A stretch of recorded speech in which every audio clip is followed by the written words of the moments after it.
Ashaggar hona fantaalleen daangaa cabsanii seenuun Oromoota Karrayyuu irratti bananii jiran qoratuuf garmasitti bilbilee odeeffannoo guutuu arganne keessaa seensaaf bicuu fudhannee isan dhageessifnetti dabalataan tarkaanfii boonsaa takkaa'uu uggurrii alaabaa sirna nafxanyaa irratti tokkummaan miseensonnii fi hawaasni Oromoo bal'aan godinaa Arsii Lixaa hona Shaashamannee keessa jiraatan leelliftoota sirna nafxanyaa irratti guyyootan lameen kana fudhatan irrattis odeessa bilbilaan Oromticha hona Shaashamannee magaalaa Shaashamannee irraa arganne keessaa seensaaf fudhannee kan san dhageessifneedha.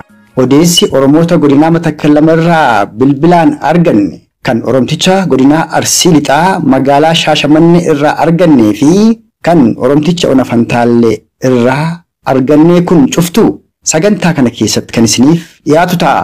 Guutuu odeeffannoolee Oromoota kan afuran irraa argannee argatuuf turtiin keessan hagamaayii sagantaa keenyaatti nu faana ta'uuf isan hawwataa. Dursa odeessa guutuu Oromoota godinaa Matakkal lama irraa arganne wal jala isaniif dhiyeessuun kan afettammoo waliin tarkaanfannaa nu faana tura.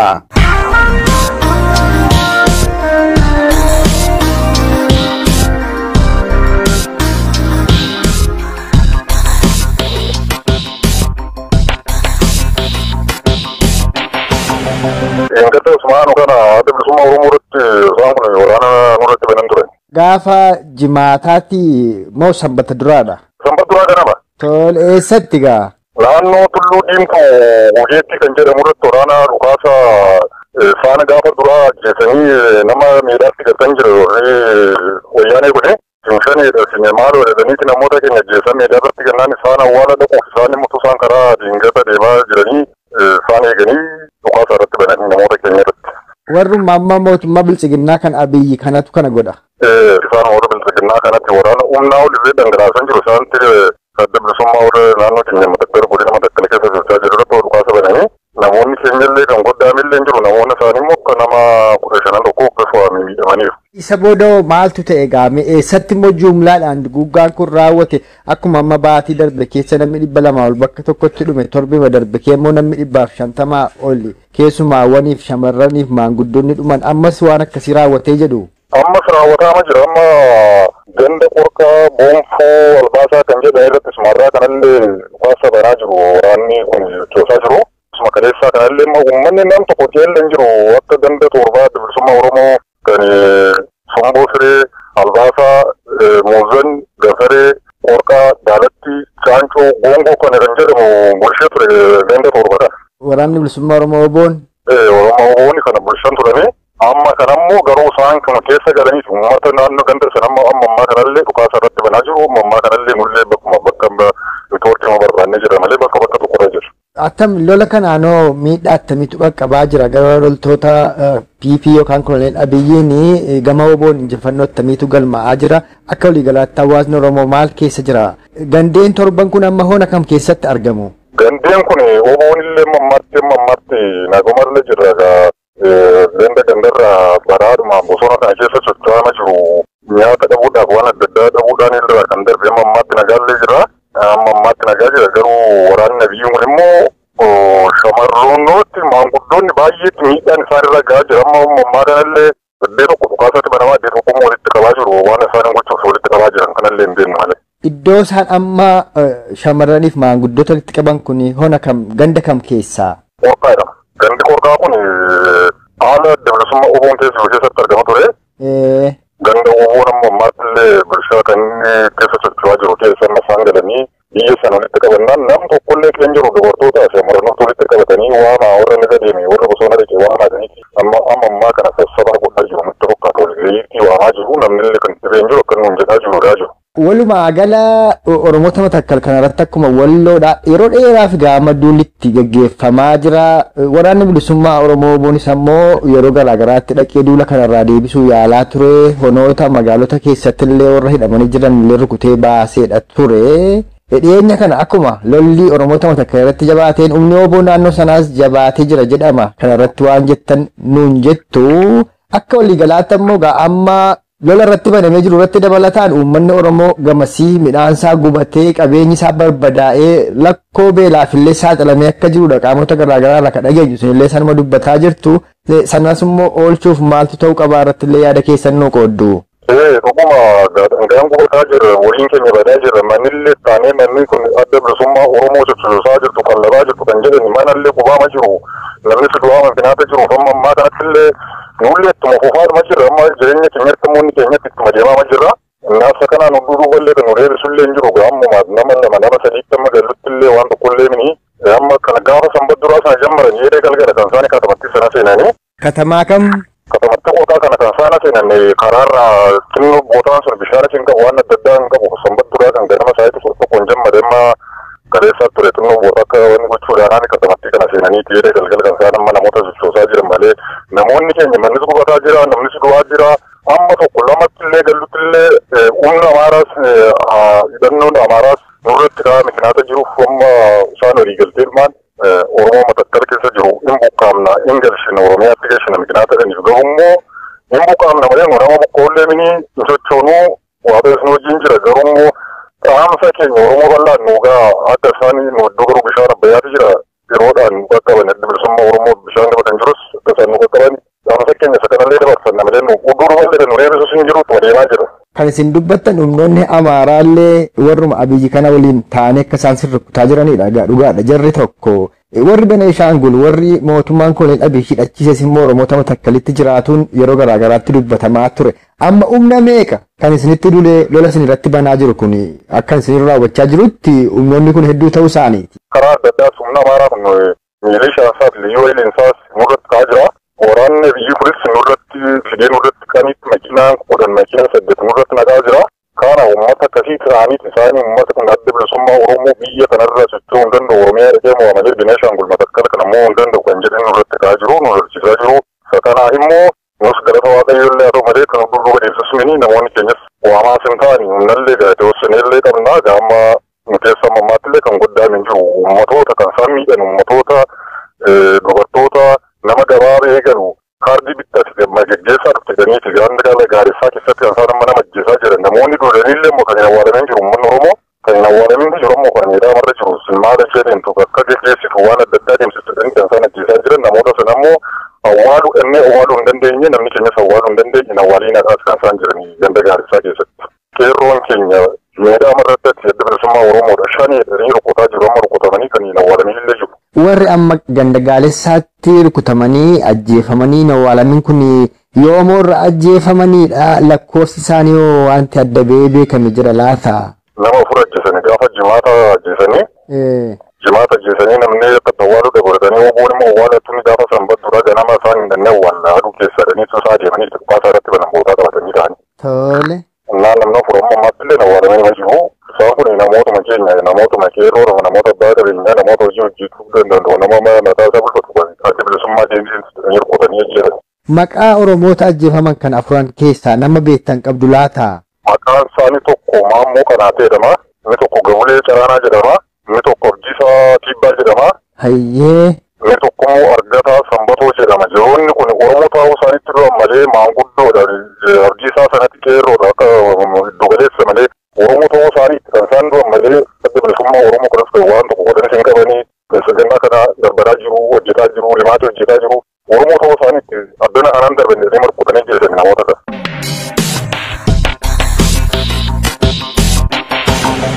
Itu namanya garumah dalagan jiru.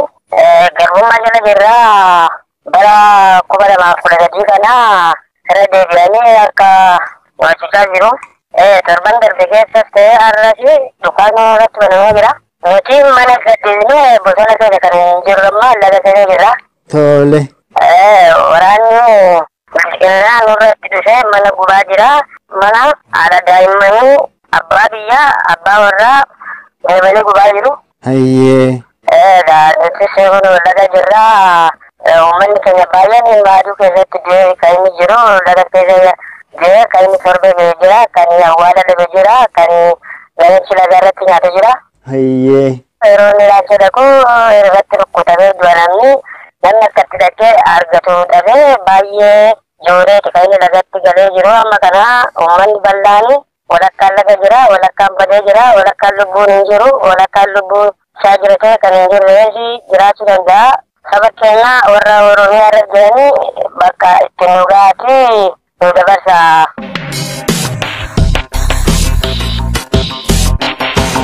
Kan amma dhageessan kun odeessa guutuu gara godina Matakkalitti bilbilee Oromoota lamarraa arganne san dhageessifnedha. Akkuma afaan Oromoota kana lameenii irraa dhageessan godina Matakkal keessatti Oromoonni 4 kanneen jimaata darbe ajjeefaman haga ammaatti owwaalcha dhabanii jiraatu.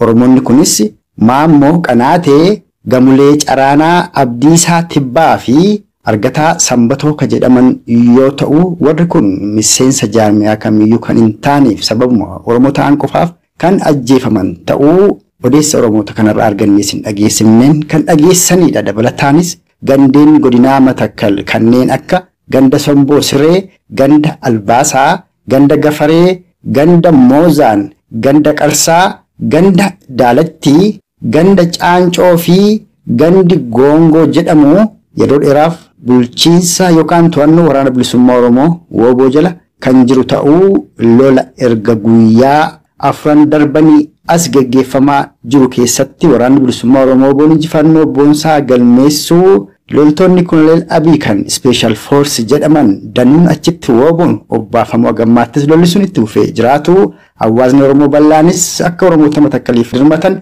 Oromoonni kun kan dhaammatanii isan dhageessifnedha. Kanatti ammoo aansuudhaan lola milishoonni naannoo Amaaraa fi leelliftoonni sirna nafxanyaadhaa gara ba'aa Shaggar ona Fantaalleedhaa daangaa Oromiyaa cabsanii seenuun Oromoota Karrayyuu irratti bananii jiran qoratuuf gamasitti bilbilee odeessa guutuu miseensa qeerroo bilisummaa Oromoo Karrayyuu tokkorraa arganne saniif dhiyeessina. Innis muuziqaa ce'umsaa kana booda eegalaa itti dhiyaadha.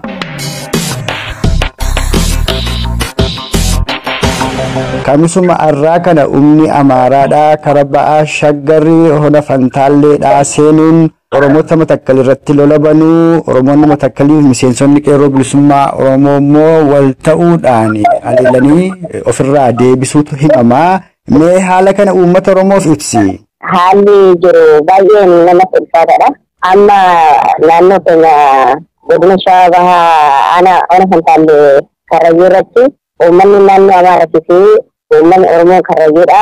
Daangaa irratti walliiraa jira, du'aa jira. Akkasumas lola cimatu ta'aa jira. Keessattuu naannoo Torbee kana keessatti iddoo Arroolli jedhamu irratti uummanni Amaaraa waggaadhaan sababa babal'ifannaa daangaatti lafa uummata Oromoo irratti dhiibbaa hedduu taasisaa jiran. Kanneen akka lafoota Qorkee jedhaman iddoo Qorkee jedhamutti bakki sun duraan uummata Karrayyuutti irra jiraataa ture irratti horaa ture.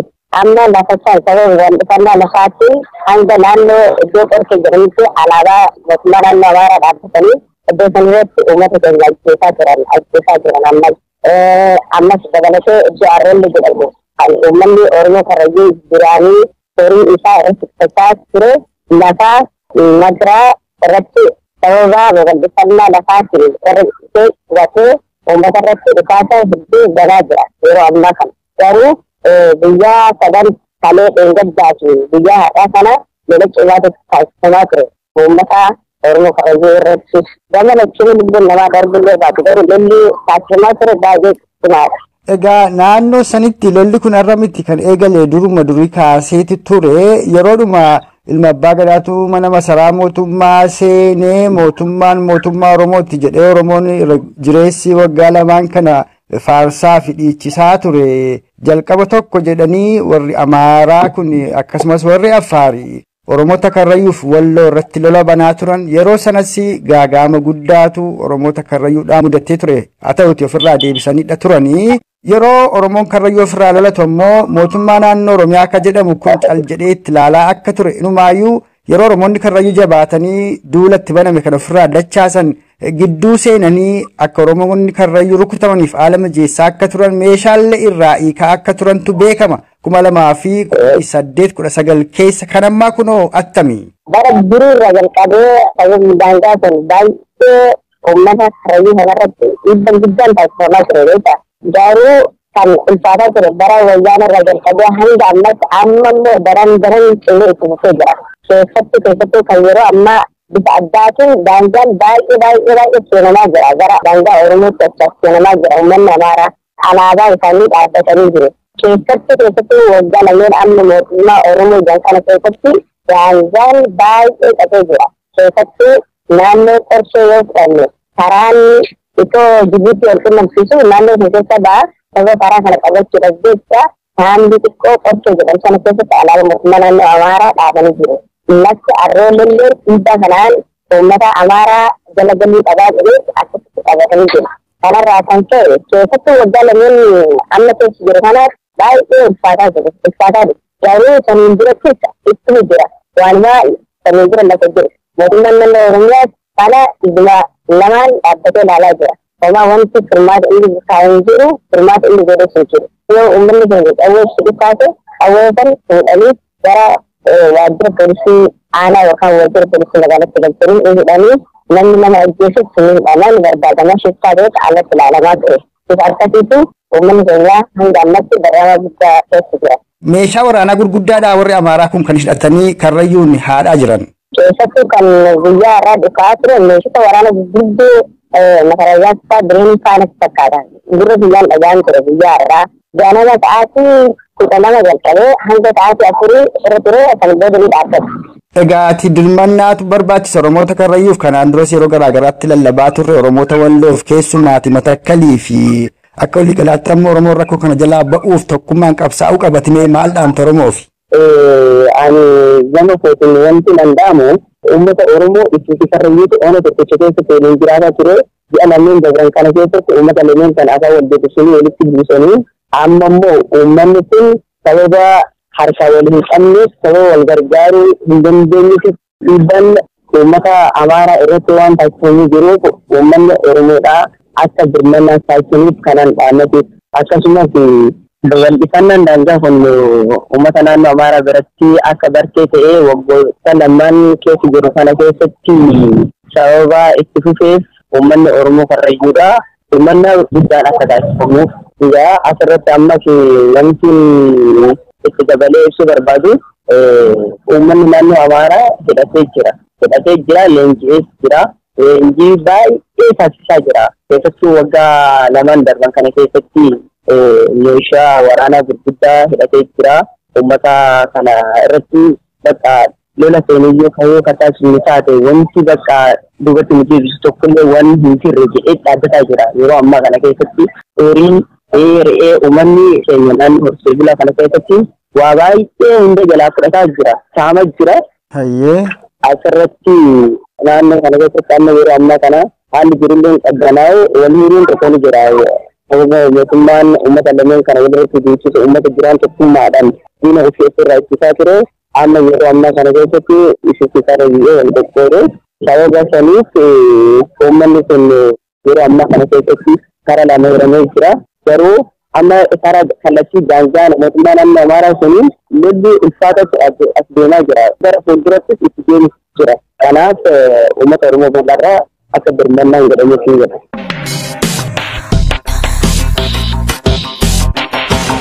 Kan amma dhageessan kun odeeffannoo guutuu miseensa qeerroo bilisummaa Oromoo Ba'a Shaggar ona Fantaallee irraa arganne san dhageessifneedha. Innis milishoonni yookaan humni hidhatee naannoo Amaaraadhaa leelliftota sirna nafxanyaa waliin wal ta'uun daangaa Oromiyaa cabsanii karaa Fantaalleedhaa seenan Oromoota Karrayyuu irratti lola gaggeessaa jiraatu.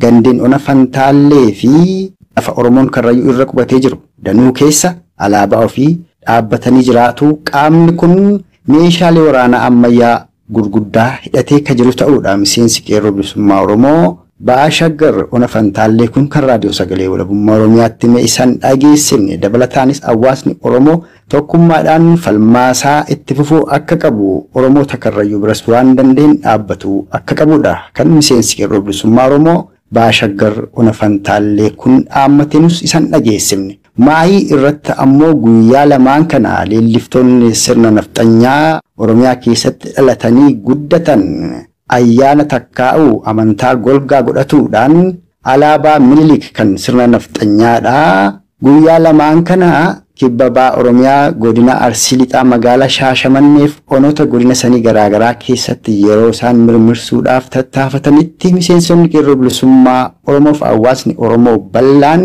dura dhaabbatuun sana fashaleessuu hawaasni Oromoos kanarraa maal baratu qabaa irratti waan Oromtichi godina Arsii Lixaa ona Shaashamannee magaalaa Shaashamannee raadiyoo sagalee walabummaa Oromiyaaf qoode isaniif dhiyeessina. Nu faana tura.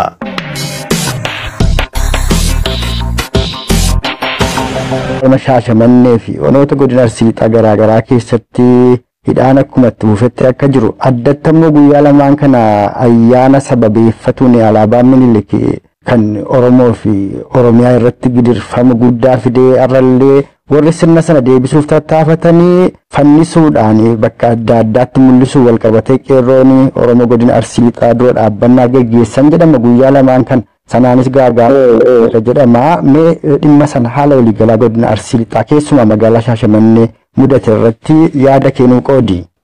Baay'ee namatti tola haalli as jiru bakkuma jiru maraayyuun dooggamee karaa akkasumatti akka Arsii Lixaatti mootummaan guututti dhuunfattee alaabaa fannistu. Egaa baroota darbe keessatti baranna immoo hin dhugamne qeerroon akkuma jiruun bahee dhoogee ayyaanayyuu gammachuudhaan kabajannee akka ayyaana hin kabajanneetti ilaaltee jirru. Guutumaan guututti qullaadha magaalaan Shaashamannee akkasumas magaalaan biraa godina Arsii Lixaa akkuma jiranii mana amantaa kiristaanaa Ortodoksii kanatti balbalumarra jira malee alaabaan hin fannifamne sunniin muraasa hin jiru. Walumaa galatti hin jiru bakka parsantii 99 jechuu hin danda'aman jiru. Guutumaan guututti namni bakka jiru jara misheeti baay'ee sirna isaanii ammallee nurra deddeebisuuf kan barbaadan kanneen mara irraa akkaataa yaada isaanii waan hubatee jiruu fi namni xiixiidhaan namni yaa'ee ofirraa dhoggee jira. Bakka jiranii ofirra deebisanii manaa manatti namni tokko cinuu qabatee akka hin baane. Amma yeroo alaabaan Oromoodhaaf diinaa sirni isaas Oromoof Oromiyaaf diinaadhaa qabatanii warri kun gadi ba'anii inumaayyuu poolisoonni golgaa kennaafi turan malee dhaabsisuuf hin tattaafanne jedhamu. Poolisoonni poolisii humna addaa Oromiyaa jiranis poolisiin idileedhaa kan magaalaa Shaashamannee fi onoota godina Arsii Lixaa garaagaraa keessa jiran. Mee isa kanarratti garaagarummaa akkamii argite? Baay'ee naamusa akka waan ibsanii fuuldura deemaa turanii garuu injifanneen kama qeerroo ta'eetiin fuushe baay'ee waan namatti tolu baay'ee waan nama gammachiisu akka barnaataan gammaduun beeku wal ta'uun wal ta'an waa guddaa injifachuun akka danda'amu irraa hubatte bakka baay'ee nama gammachiisa waa tokkotti hin jiru. Hawaasni Oromoo magaalaa kee jiraatus haa ta'u ona kee jiraatu godina kee jiraatu deebi'ee akka guutuu Oromiyaatti wal dhagee tokkummaan yoo ka'e bu'aan tokkummaa maal akka ta'e kun fakkeenya gaariidha. Isa kanaaf galaatti Oromoof Oromiyaa mudataa jiru kanattis furmaata godhuu fi Oromoon akkuma kanaan dura akkam ammoo qeerroon bilisummaa Oromoodhaa godina Arsii Lixaa kan magaalaa Shaashamannee naannoo sanii taasisanii dhimma alaabaa kana irratti bifa kana akka isaan kaan rakkoo Oromoof Oromiyaa kana furuuf silaa Oromoon akka sabaatti guutuu Oromiyaatti yoo waliin ka'e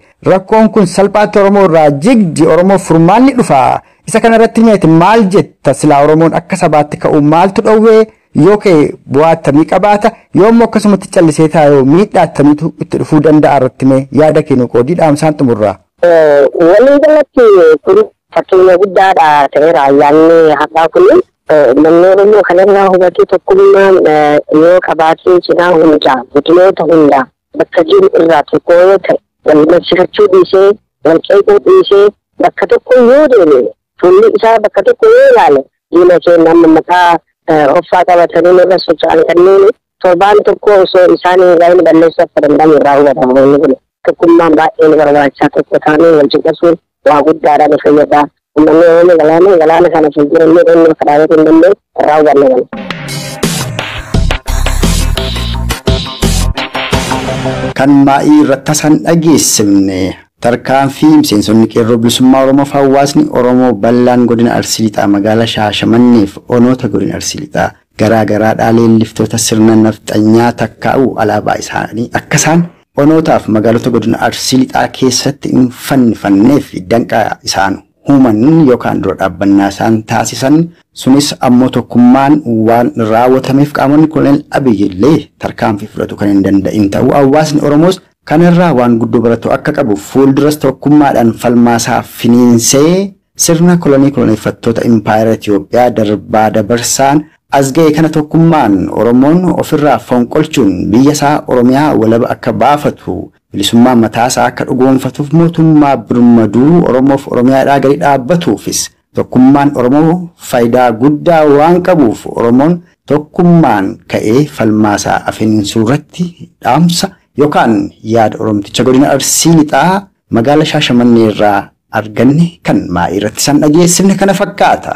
Akka waliigalatti sagantaa keenya guyyaa har'aatiin duguuggaa sanyii qindaawaa loltoonni mootummaa koloneeffataa impaayera Itoophiyaa kan yeroo ammaatti Koloneel Abiyyiin durfamanii fi miliishonni bulchiinsa mootummaa naannoo Beneeshaangul Gumuz akkasumas hidhattoonni sirna nafxanyaa yookaan ammoo Amaaroti godina Matakkal keessa jiraatan kanneen sirna nafxanyaadhaa bakkatti deebisuuf mootummaa Koloneel Abiyyi waliin wal ta'uun duguuggaa sanyiidhaa Oromoota Matakkal irratti gaggeessaa jiran qoratuuf gamasitti bilbilee yaadaaf odeessa Oromoota lamarraa arganne isan dhageessifnee fi lola Oromoota Baashaggar Hona Fantaallee irratti humnoota Amaaraan banamee jiru akkasumas tarkaanfii boonsaa miseensota qeerroo bilisummaa Oromoof hawaasa Oromoo bal'aa Hona Shaashamannee magaalaa Shaashamanneef onoota godina Arsii lixaa garaagaraa keessatti guyyoota lamaan kana fudhatame bakka YouTube bilbilee waan odeeffanni simbiraan ga'a armaan baaneerra isan dhageeffattoonni keenyas turtii qaataa ilaa ammaatti nu faana qabaataniif horaa bulaa